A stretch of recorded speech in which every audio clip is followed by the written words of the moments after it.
Hi, and welcome to Run Tall with Tim. I'm Tim. I'm glad you're here and we get to spend a little time together. I hope you're happy, healthy, and staying safe. On today's video, I'm going to be comparing two max cushion daily trainers. It's the Hoka Bondi 7 versus the Brooks Glycerin 19.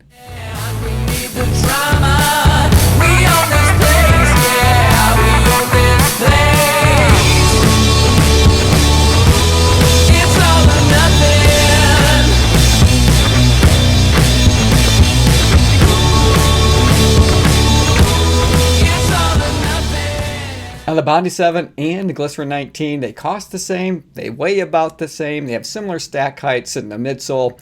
So how do you know which one to buy? Well, that's the question we're going to try to answer today. But before I get into it too far, I always like to demonstrate what it looks like to run in the shoes I'm about to review for you. So let's do that. But then when we come back together, I'm going to take a real close look at the Hoka Bondi 7 and the Brooks Glycerin 19 to try to answer that question, which max cushion daily trainer is right for you.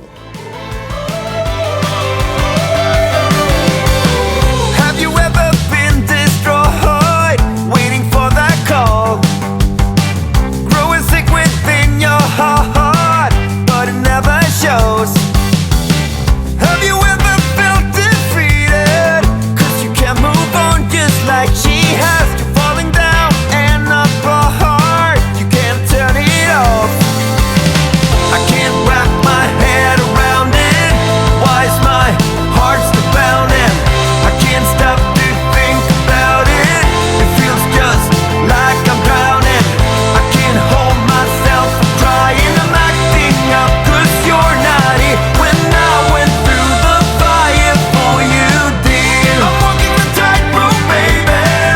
I'm doing my best to hold the line. Drifting off the shoreline, baby. I'm halfway through to cross the border now. I'm walking the tightrope, baby. I'm doing my best to hold the line. Drifting off the shoreline, baby. I'm halfway through to cross the border now. And have you ever been disturbed in your every thought? You run around and about, you can't shake it off. Never thought I could numb from trying. Why is my heart still pounding? I can't stop to dwell about it. It feels just like I'm falling. I can't hold myself from trying. I'm acting up 'cause you're not here. When I went through the fire for you, dear, I'm walking the tightrope, baby. I'm doing my best to hold the line. Drifting off the shoreline, baby. I'm halfway through to cross the border. Now these both cost $150 US. I ordered them true to size. For a men's size 9 on my scales, for the Hoka Bondi 7, they came in at 10.2 ounces or 288 grams, while the Brooks Glycerin 19, they came in at 10.1 ounces or 287 grams. Now for a women's size 8, for the Hoka Bondi 7, they have a stated weight of 8.9 ounces or 252 grams, while the Brooks Glycerin 19 has a stated weight of 8.5 ounces or 241 grams. If you're new to the channel, welcome to the Run Tall family. Thanks for tuning in. Now I post running shoe reviews, comparisons, and shoe battles weekly, but I also like to post other videos about running as well. So if you enjoy watching running shoe reviews and other videos related to running, be sure to subscribe to the channel and click the notification bell so that you'll be notified each time that I upload new content. Now this video is not intended to be a full review of either shoe, but if you want to check that out, I'll put a link in the description below to reviews that I completed for each one previously. So I'm going to change it up a little bit today. Now normally, if you've seen my reviews in the past, you know that I typically start with the upper. But today, I thought I'd start with the midsole, which is typically the fun part of the shoe for me. It's often what I call the engine of the shoe. Starting with the Hoka Bondi 7 first, here you can see that they use their compression molded EVA foam. They've got a lot of it. In the men's version, they have 33 millimeters in the heel. And then in a forefoot, they have 29 millimeters. So they have a 4 millimeter offset from the heel to the toe. With the women's, it's slightly different. They have a 31 millimeter stack height in the heel and 27 millimeters up in the forefoot, but they still maintain that 4 millimeter offset. And if you're familiar with Hokas, or if you're not, either way, you're going to find these to be really soft. And you can see just how soft that cushion is. So just by using my thumbs, and pressing that midsole material together, you can see that it compresses pretty easily. It is really soft. It's fun to run in. Now, I feel like I get a pretty good bounce out of these. Now, I am a smaller runner.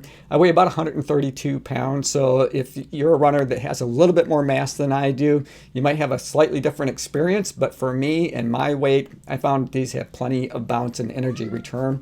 And they also have a nice heel bevel here. They do have an early stage meta rocker, so they've got a pretty good curvature there that helps to make it a smooth transition from your heel to the toe. They got a nice big wide landing platform, and they can't maintain that width all the way through to the heel, so you can see it stays pretty wide. So these consequently feel pretty stable to run in. So to see how stable these are, let's take a look at some of that run footage that I showed earlier. And we're going to take a look from behind. So we're going to be looking mainly at my ankles, and you can see that there's just not a whole lot of movement there. So these are not a stability shoe, but you can see that they are pretty stable. I'm coming down on the lateral side of my shoe, and there's not a whole lot of movement there on my ankles. So let's check out the Brooks Glycerin 19. Now here they feature their DNA Loft midsole foam, and they have 31 millimeter stack height in the heel and 21 millimeters up in the forefoot for a 10 millimeter offset from the heel to the toe, and that's the same both for men and women. Now this DNA Loft material, if you haven't run in it before, it is really soft. So I'm going to use my thumbs, try to compress that midsole foam, and we'll just see how easy that it compresses, and you can see that it compresses pretty easily. So it is soft, but they don't feel as soft to me to run in as the Bondi 7s do. I think mainly because there's just simply less foam up here in the forefoot. One of the biggest differences for me, however, is these have a much smoother transition. So these feel really comfortable, really smooth to run in. There's not a lot of bounce there. It's more like pedaling a bicycle. It's just really smooth as you move through your gait cycle, and I really appreciate that. Now they do have a nice big wide landing platform up here in the forefoot. They get much more snug. Now this is more of an hourglass design to it. With the Hokas, we saw that they started wide and stayed wide for all the way from the toe through to your heel. Here they do snug up here in the midfoot section of the shoe, and that gives them a more form-fit feeling to them, and we'll talk about more of that when we get to the upper. So let's take a second look at the profile of the shoe, and here you can see that they just have a slight heel bevel, not quite the bevel that we saw in the Hoka Bondi 7. They do have a fairly decent curvature up there in the forefoot of the shoe, but again, I feel like I was getting a much smoother transition through my gait cycle in the Brooks Glycerin 19, but maybe not quite as cushioned up in the forefoot of the shoe. So let's flip these over and we'll take a look at the outsole, see how they're protecting all that soft midsole foam we just looked at. With the Hoka Bondi 7, you can see that they have plenty of rubber there to help protect that soft compressed EVA foam that we looked at, but those areas that aren't covered are showing some signs, at least of some cosmetic wear. Hopefully you can see that as I try to point out some of the EVA foam is just a little bit chewed up. Now, I'm about 50 miles on the Hoka Bondi 7. I have about 100 miles on the Brooks Glycerin, or a little over 100 miles on the 19s.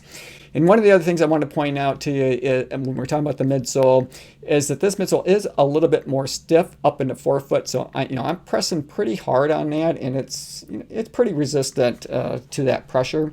And then as we flip over the Glycerin 19s, here you can see they too have plenty of rubber here, but there are no signs of wear anywhere. And again, I have about twice as many miles on these. So they're going to get lots of durable miles out of that DNA Loft midsole foam.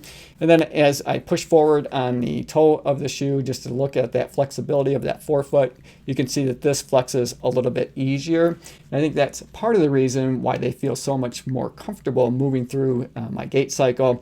It is just a very smooth transition. So let's talk about the fit and the feel, starting with the Hoka Bondi 7 first.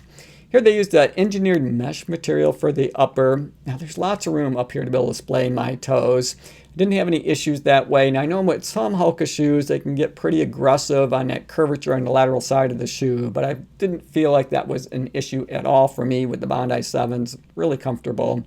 You can see that they used an engineered mesh material, so there's lots of perforations there. So that green tint, now that's a liner on the inside of the shoe, so you can see just how many perforations they are, and that they continue those perforations back to about the end of the eyelet chain, so lots of comfortable airflow there. I think they did a good job with the breathability on this upper, especially with so much comfort that's built in.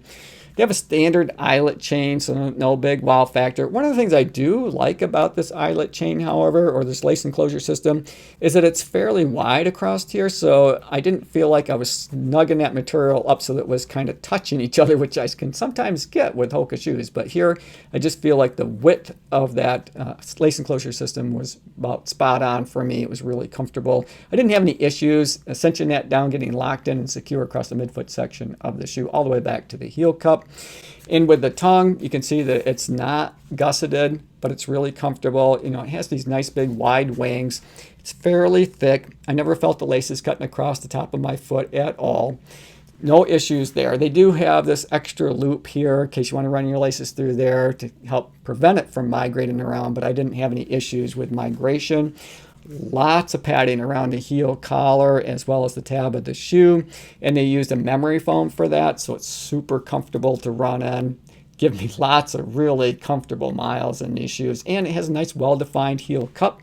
Didn't have any heel slippage either up or down or side to side. Lots of stability back in the heel counter, so as I give it the pinch test, you can see that there's a lot of resistance there. So again, adding to that stability feeling or that stable feeling that I get when I run in these. So let's talk about the Brooks Glycerin 19 and the fit and feel for that upper. Here they too used an engineered mesh, but this has a cloth feel to it. It's got a lot of stretch. This is considered to be a form-fitting upper, and just to give you an idea how much stretch there is, I'll kind of pull on that material, but just look how much give there is there. So it does feel really comfortable, and they don't have a lot of perforation. So these do run a little bit warmer on foot, so you don't have as much airflow. They do kind of stiffen up here in the midfoot section of the shoe, so you can get a bit of a lockdown feeling here by adding some quilted material, but there's still plenty of stretch. With the eyelet chain, that's one of the things I did notice is that you do have to cinch that material, that lace enclosure system up pretty close together to get locked in and secure, but you never felt restricted because there's still plenty of give to that material. One of the things, however, that did kind of come into play because I had to cinch that material so close together is I do often run with a foot pod. And when I got that material cinched up so close, I barely had room to get that foot pod into my laces. So a little bit of an annoyance, but nothing that would prevent me from buying these shoes again. And then as we take a look at the tongue, now they do have a semi-gusseted tongue, which is really nice. It gives a nice booty type feel to the construction. The tongue is plenty padded, so it was really comfortable. I didn't have any issues with the comfort on either shoe that way. Feeling the laces cutting across the top of my midfoot section. They have lots of padding around the heel collar and the tab of the shoe. It's not memory foam, but it's still really comfortable, so I don't think comfort should be a concern at all, or at least it was not a concern at all for me. I was really comfortable, always have been comfortable in these shoes. Nice well-defined heel pocket. So I did get locked in and secure across the midfoot section. It feels a bit more wrapped like a burrito with some give to that material. So I wasn't restricted as I moved through my gait cycle. And there's a lot of structure back in the heel. So as I put it up on my shoulder and give it the pinch test, you can see that there's plenty of structure here to help give you a nice stable ride, just like we have in the Hoka Bondi 7s. So overall, I think these are both really great max cushion daily trainers, and I'm not sure that you could go wrong with either one. But if you're looking for a shoe that's a little bit cooler on foot, that has more bounce to that midsole, and maybe a little softer up in the forefoot, then I think the Hoka Bondi 7 might be the right shoe for you. But if you're looking for a nice form-fitting upper that's super comfortable, it just feels so good to wear these shoes, and has a smoother transition through your gait cycle, then I think the Brooks Glycerin 19 might be the right shoe for you. Hey, I hope you enjoyed the video. Thanks for making it to the end. I enjoyed making it for you. As always, run tall, run strong, be kind to one another. Thanks for watching, and we'll see you next time.